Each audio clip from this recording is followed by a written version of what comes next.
मानो तो मौज है वरना समस्या तो हर रोज है। मेरे साथ हैं नरेश जी, जिन्होंने 2 दिवसीय हिप्नोथेरेपी और फेस रीडिंग की वर्कशॉप अटेंड की है। तो इन्होंने 2 दिन में जो सीखा मैं इनसे जानूंगा। तो मैं सबसे पहले ये आपसे जानना चाहता हूँ नरेश जी, कि आने से पहले आपका जो आत्मविश्वास था वो कैसा था? और यहाँ से आप जा रहे हैं, अब आत्मविश्वास कैसा है? वो आप दोनों ही अवस्थाएं बता दीजिए।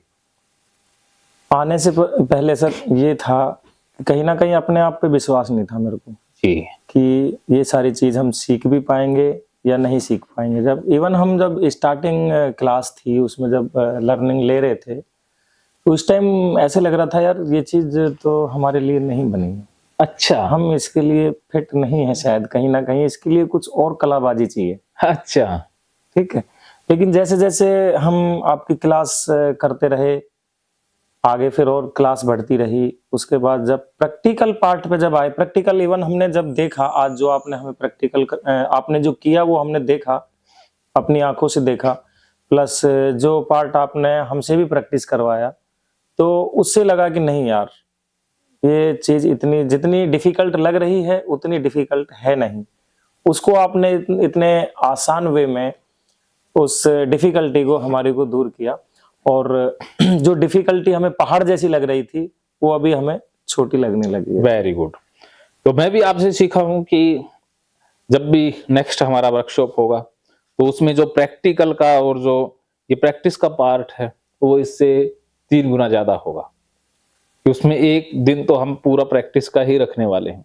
मेरा भी वही सर आपको थोड़ा सजेशन, क्योंकि ये हमारा फर्स्ट बैच है। हाँ। तो जैसे कि आप 2 दिवसीय ये करवाते हैं कोर्स, तो इसमें अगर 1 दिन फुल डे प्रैक्टिस का ही रहेगा। प्रैक्टिस का रखा जाए और 1 दिन थ्योरेटिकल जो है पूरा वो किया जाए, तो वो और ज़्यादा बिल्कुल। अच्छा हो। देखो, मेरे को आपका सुझाव बहुत पसंद आया है और आगे से यही होने वाला है।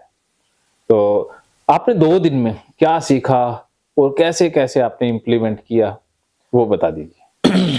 इम्प्लीमेंटेशन सर, जो आपने दिमाग की जो पावर्स बताई, conscious mind, subconscious mind, 90% subconscious mind personality में काम करता है। हमारा बिलीफ सिस्टम जो होता है, वही सबकॉन्शियस माइंड वो काम करता है उसमें।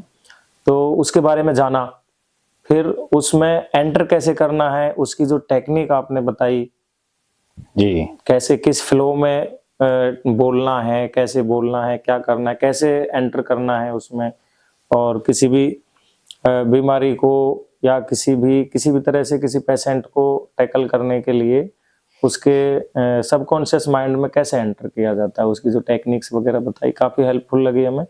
और शुरुआत में थोड़ा लग रहा था, लेकिन अभी अच्छा लग रहा है, ईज़ी लग रहा है, और अभी हम जाके इसकी प्रैक्टिस भी करेंगे।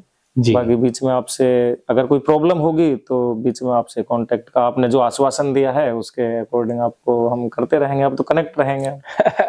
बिल्कुल। और आप इसमें करते जाएँ, आगे बढ़ते जाएँ, इसमें अपार संभावनाएँ हैं। आप अपनी इमेजिनेशन पावर, क्रिएटिविटी से इस फील्ड को कितना भी आगे ले जा सकते हैं।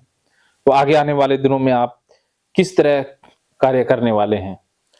इसके लिए सर मैं एक्चुअली इसको एज़ ए करियर ऑप्शन के तौर पे भी देखता हूँ। दूसरा, इससे हम पब्लिक से सोशली कनेक्ट भी हो पाते हैं, जो इसमें दूसरा हमारा करियर ऑप्शन भी हो गया है, और एक अगर किसी को ठीक करते हैं, पेशेंट को अगर अच्छी बेटर लाइफ दे पाते हैं, तो हमें एक सेल्फ सैटिस्फैक्शन भी इसमें मिलता है। करियर के साथ-साथ देखो, पैसा तो सभी कमाते हैं, कोई प्राइवेट जॉब हो, गवर्नमेंट जॉब हो, सब कमाते हैं, लेकिन जो सर्विस देने के बाद आपको करियर के साथ-साथ, पैसे के साथ-साथ जो सैटिस्फैक्शन मिलता है ना, वो कहीं न कहीं अंदर से गदगद करता है वो। बिल्कुल, बहुत अच्छी बात आपने कही है कि नाले पूनते नाले फड़ियाँ।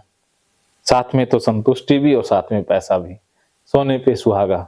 तो ये बहुत अच्छा करियर है, इसमें आप किसी की ज़िंदगी देते हैं, किसी को पुनर्जन्म देते हैं।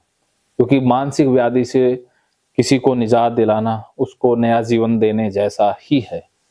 शारीरिक बीमारियों से बंदा लड़ भी लेता है और दूर करने वाले बहुत हैं, लेकिन मानसिक परेशानियों से निजात दिलाने के लिए जो एक्सपर्ट हैं वो बहुत कम हैं। तो आप लोगों के मानसिक स्वास्थ्य के लिए काम करेंगे या अपने करियर के ऑप्शन के रूप में सोचा है, ये बहुत अच्छी बात है और आप हमेशा आगे बढ़ते रहें। मेरी शुभकामनाएं आपके साथ हैं। थैंक यू आप सो मच बहुत आगे बढ़ेंगे और अंत में मैं यही कहूँगा कि मानो तो मौज है, वरना समस्या तो हर रोज है। हर रोज है।